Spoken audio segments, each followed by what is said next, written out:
Olá, amigos, tudo bem?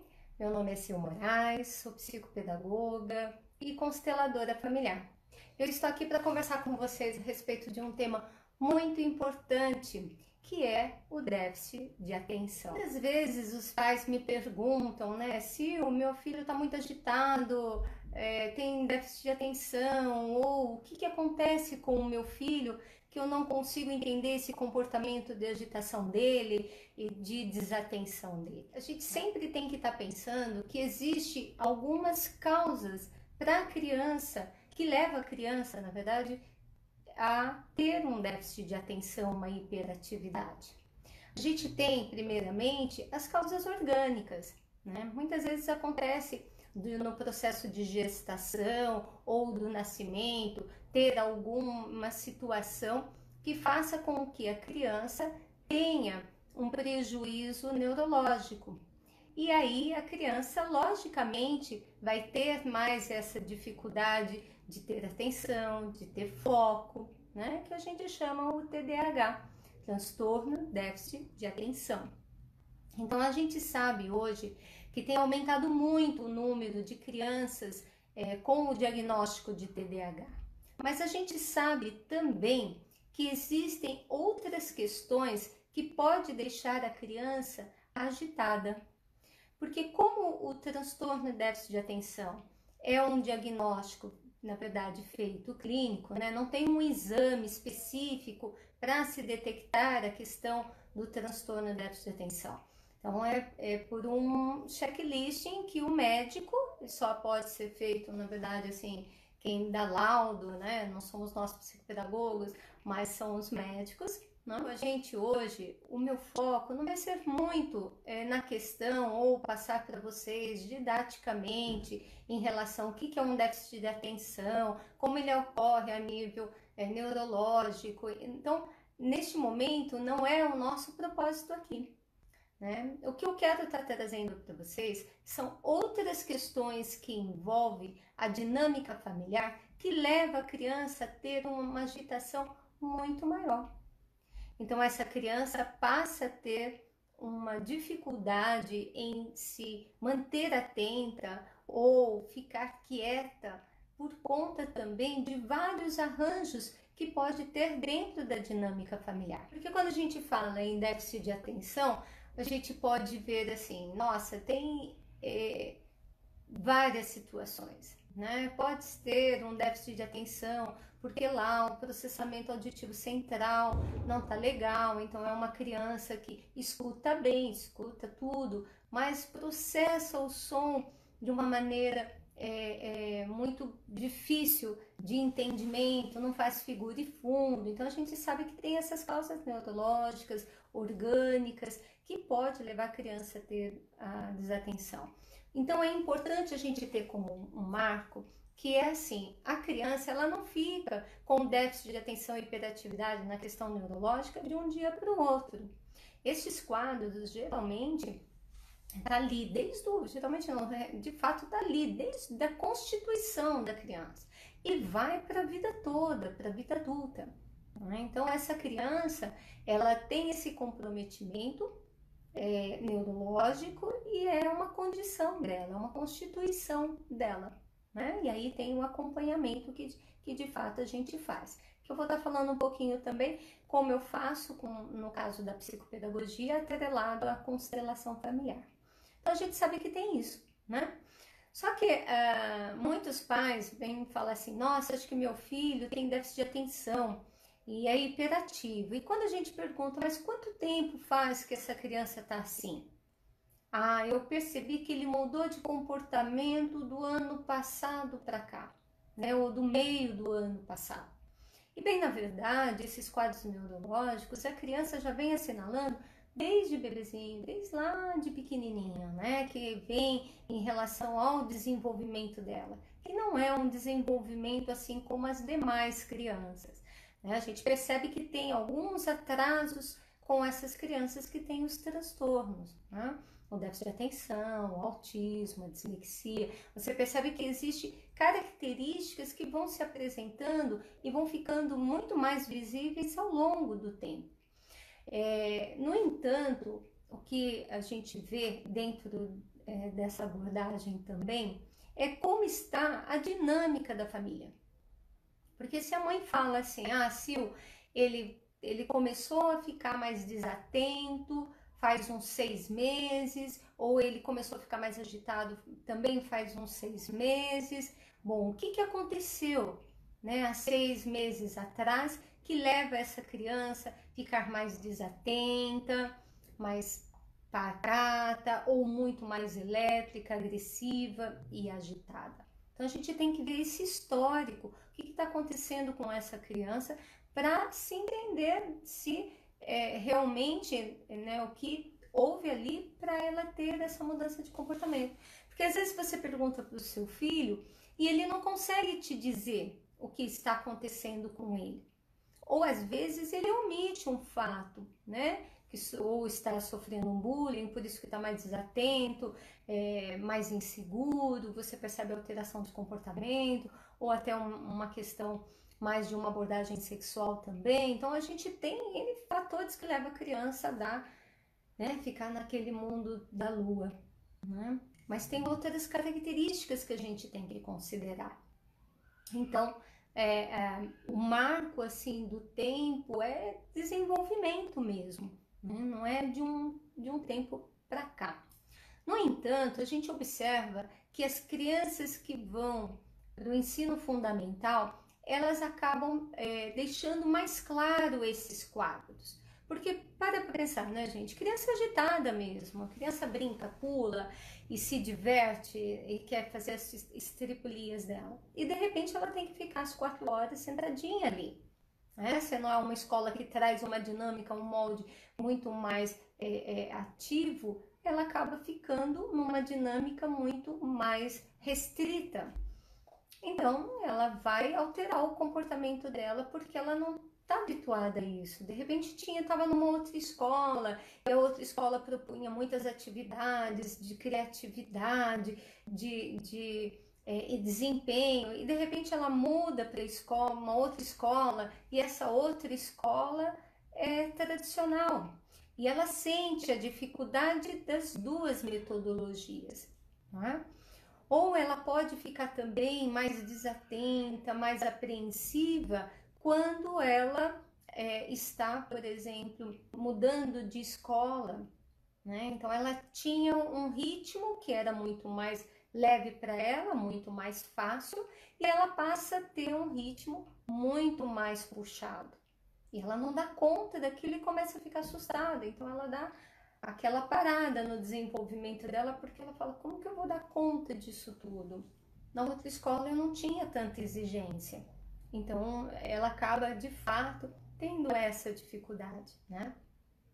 Então vejam, a gente viu aí bem rapidamente que existe a questão orgânica sim, do déficit de atenção, que existe sim a questão ambiental, mudança de local, separação dos pais, né? Que também pode ocorrer um fato de seus pais se separados e a criança ficou um pouco mais desatenta. Então a gente tem que contextualizar esse desatento. O que aconteceu nesse histórico dessa criança para levá-la a uma desatenção ou até mesmo agitação, né? Então às vezes é uma criança que começou a ficar agitada depois que o pai foi trabalhar e começou a viajar. E o trabalho novo dele é de viagem. Essa criança começou inquieta a agitar, ficar mais agitada, mais agressiva.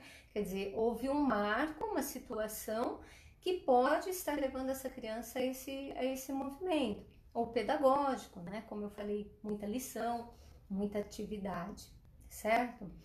Mas existe também uma questão sistêmica, que é o olhar que eu quero trazer para vocês hoje, né? Em relação à hiperatividade, em relação ao déficit de atenção.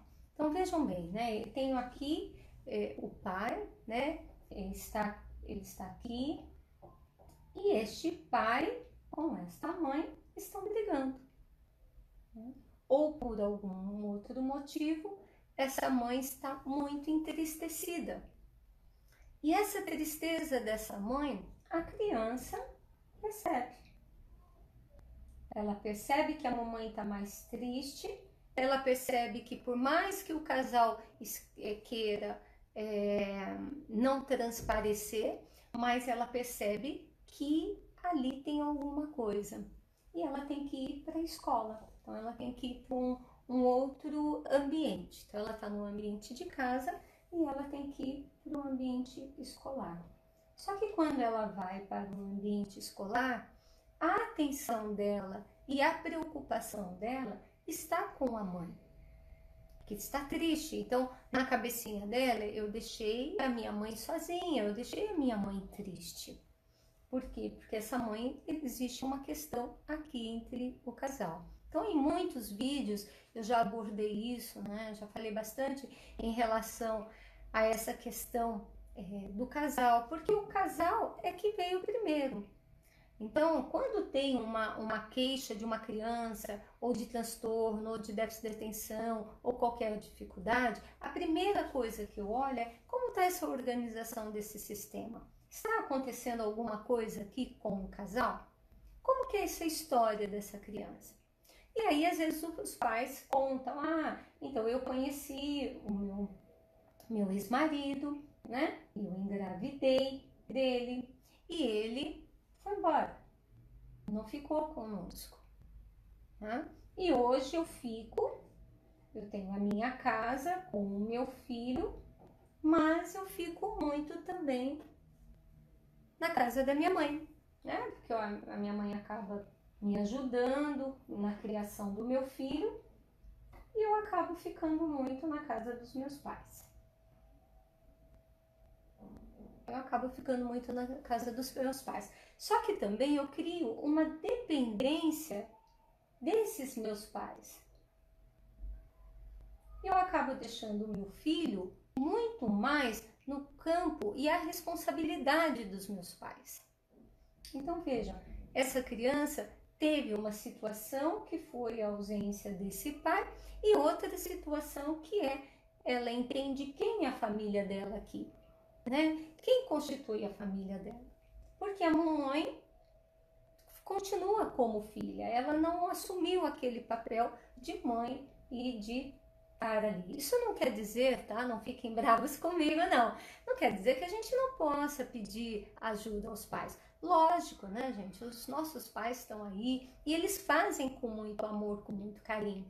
Só que acaba misturando uma história aqui, porque essa criança acaba ficando irmã da mãe nessa história e quem está de responsabilidade aqui na família são os avós.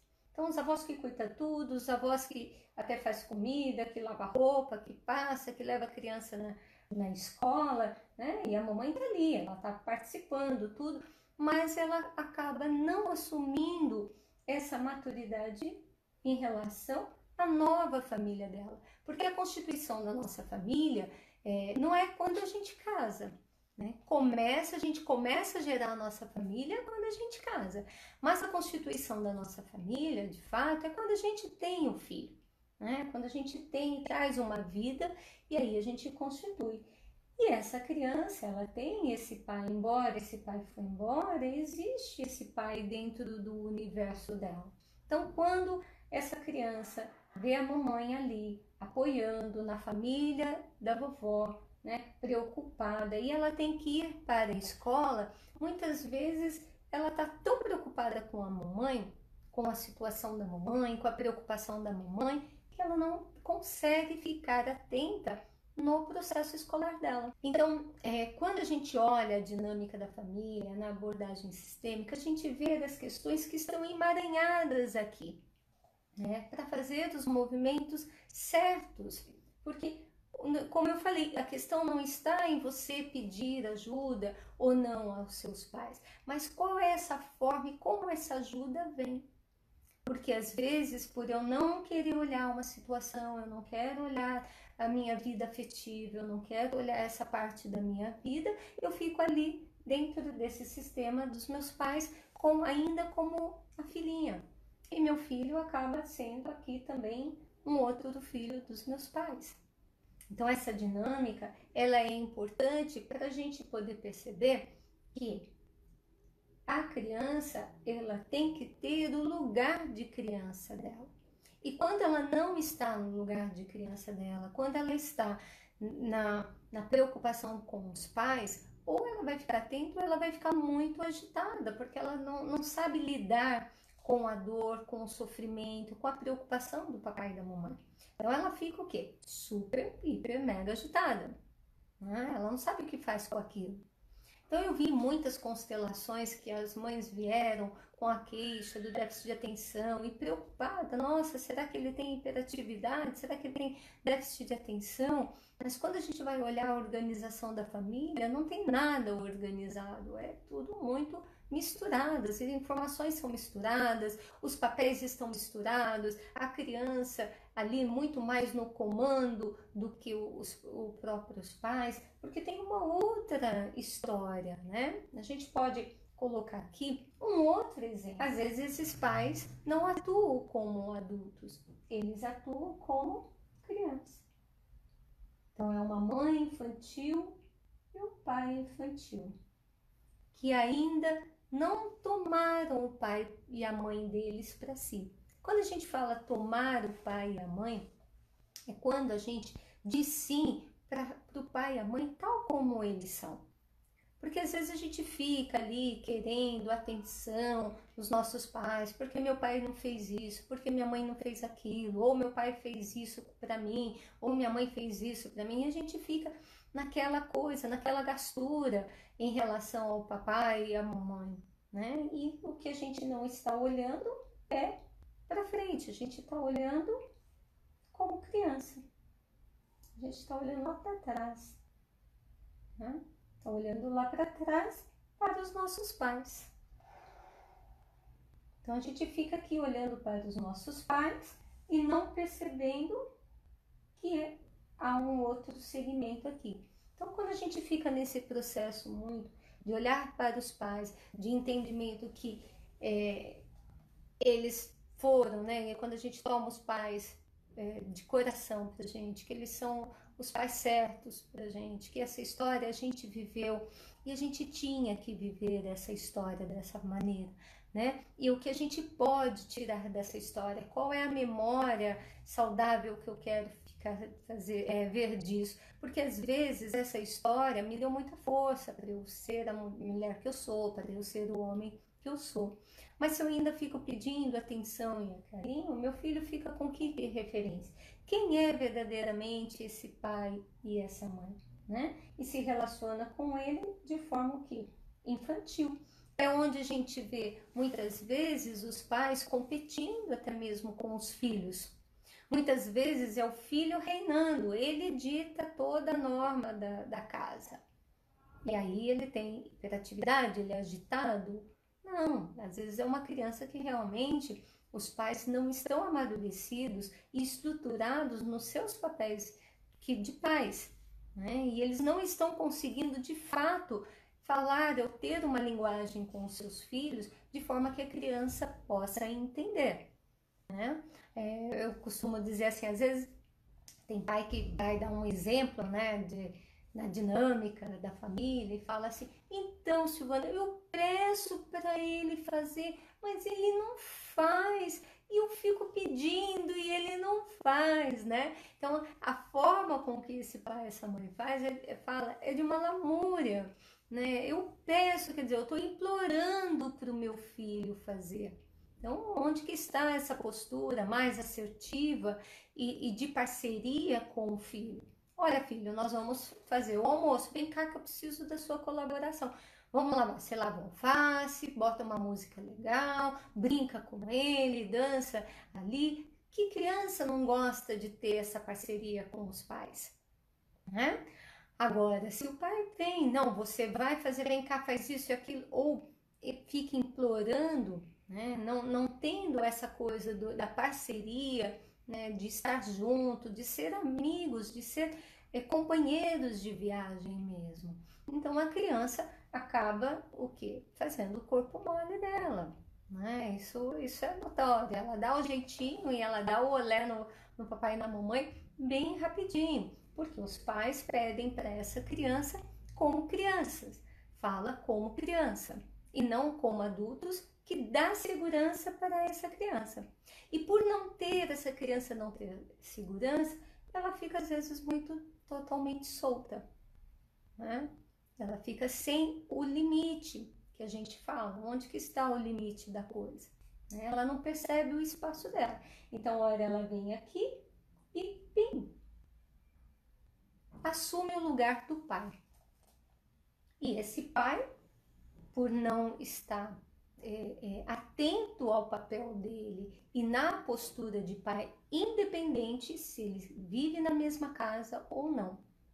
Mas se ele não está nesse papel de pai, essa criança assume o papel de pai. Então é aquela criança muito mais impositiva, né? Muito mais ali autoritária, em comando. É aquela criança que quer realmente dominar a situação. E a mãe muitas vezes acata até as decisões da própria criança, né? Então a gente vê quantas histórias a gente percebe que está sendo contada aí para a gente que tem esse cenário. E essa criança vai para a escola e chega na escola, ela não quer aceitar as regras que são da escola. Ela quer impor as regras dela e fazer da forma dela, assim como em casa. Então, o que acontece na escola? O professor, né, a escola, é o segundo sistema. E o professor também tem o seu lugar, né, do conhecimento, de quem tem o conhecimento, de quem pode contribuir com o conhecimento. Assim como a criança tem o conhecimento interno dela e tem toda a origem dela, que é dos seus ancestrais que vem antes. Então a criança ela não vai também sem o conhecimento. Ela vai com o conhecimento e com todo o conhecimento que tem dentro do seu sistema familiar. Só que em casa, a estrutura familiar dela está nessa dinâmica, porque para a mamãe ela não consegue olhar essa situação entre o relacionamento que se foi, o relacionamento que terminou. Não fechou a história. Então ela fica ali e quem comanda é a criança. Só que é um peso muito grande para essa criança. Tem constelações que a gente vê que a pessoa vem falando que a criança é extremamente agitada, né, incomodada, e quando ela está vendo, ela está carregando um fardo tão grande do pai e da mãe, e ela não sabe como fazer aquilo, ela não sabe onde botar aquilo, onde que ficar, e ela não sabe qual o lugar dela. Até tem uma história, eu acho que eu devo já ter comentado, mas se eu não comentei, ou vocês não ouviram, vou comentar novamente. É um caso de uma mãe que também trouxe uma criança bastante agitada e a queixa da escola era muito séria. Ele quer sentar no lugar de todo mundo e ele briga pelo lugar de todo mundo. E quando o amigo não cede o lugar para ele, ele soca o amigo, joga as coisas no chão, ele briga com o coleguinha. E quando a gente foi colocar sistemicamente, o que havia? Havia uma disputa desse lugar com o pai e o filho. Pai e filho estavam constantemente disputando o lugar dentro da família. Então existia uma posição, uma postura frágil desse pai, infantil desse pai, né, que fazia com que acabava competindo com essa criança o lugar de quem tinha o domínio dentro da dinâmica familiar. E quando a gente pôde ver a história do pai, porque não para aí, né? Não é só isso.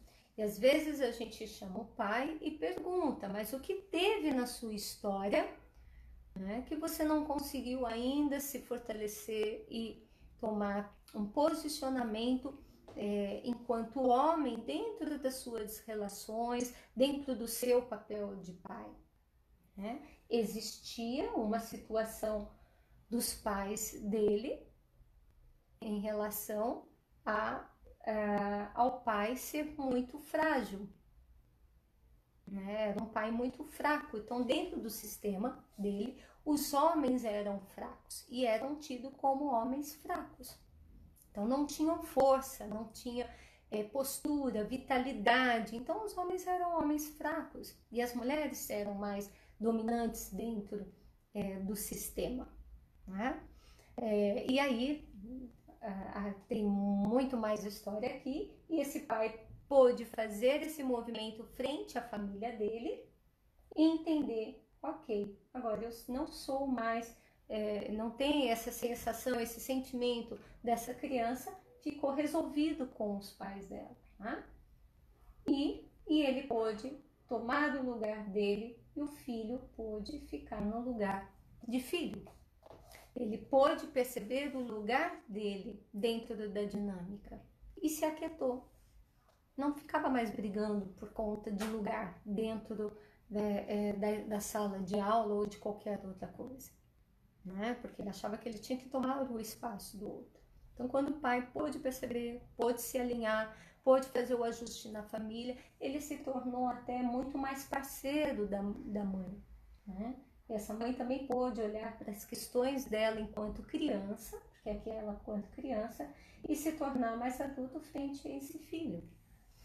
Então, quando eu tenho um caso muito severo em relação à hiperatividade ou ao déficit de atenção, e eu começo, através das constelações familiares, olhando a dinâmica da constelação familiar, olhando, vendo, fazendo o ajuste fino que tem nessa família, a desordem que está, a troca de papéis, né? A questão se está incluído ou não, quem está fora desse sistema familiar, que é um outro ponto que eu já vou conversar com vocês a respeito disso. Então, quem está fora desse sistema familiar, quando a gente pode olhar isso e depois fica a questão só realmente orgânica ali, são estratégias que a gente pode propor para a criança e que é muito mais fácil para ela ter atenção.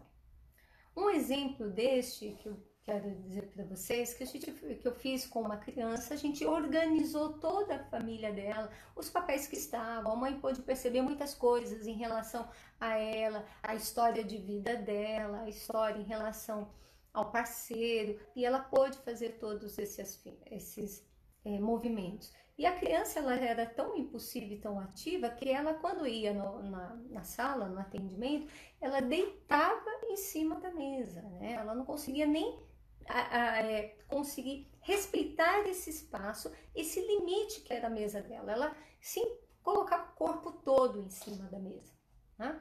E aí, feito isso, ela foi acomodando, percebendo, e a gente só entrou com algumas estratégias de atenção, porque, por exemplo, às vezes eu gesticulo bastante e a criança fica olhando a mão e eu vou assinalando para ela, olha, você percebeu que você começou a dar mais atenção para minha mão, né? Não tanto para aquilo que eu estou falando? Então vamos lá, eu vou fazer de propósito e você vai começar a pôr atenção no que eu estou falando para você. E aí, às vezes eu percebo, né, que a criança está lá olhando para minha boca, mas está olhando o meu batom, né? Ela está atenta no meu batom, na forma que eu estou falando, ou no meu brinco, né? E aí eu pontuo para ela também. Então, deem um like, compartilhe, tá? Coloquem as perguntas, as dúvidas de vocês. Eu estou construindo esse trabalho e eu quero construir com essa parceria que é com vocês, que são as pessoas, né, que têm mais interesse. Então eu estou no YouTube, no Facebook, no Instagram, cliquem lá, dão um like mais uma vez. A gente tem que falar isso, é meio estranho, né? Eu não me acostumei muito com isso, mas é isso que faz a gente na internet realmente atingir mais pessoas. E o meu objetivo é que todos esses mais de 25 anos da minha carreira possa surtir frutos e ainda mais, e poder compartilhar com mais pais. Então, um grande beijo no coração de vocês, bom final de semana, um grande beijo e até a próxima. Tchau, tchau.